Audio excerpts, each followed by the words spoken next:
welcome to this tutorial. In today's video, I'll show you how to hide your WhatsApp status from certain contacts or make it visible only to the people you choose.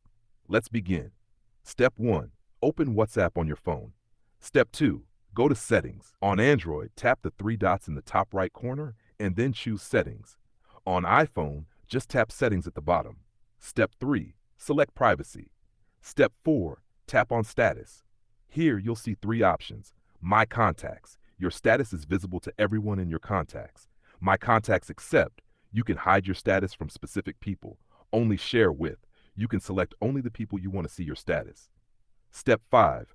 Choose the option that works best for you. For example, if you don't want certain people to see your updates, select My Contacts Except and then pick those contacts. That's it.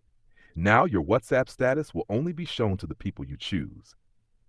If this video helped you, make sure to like, share, and subscribe for more easy tech tutorials.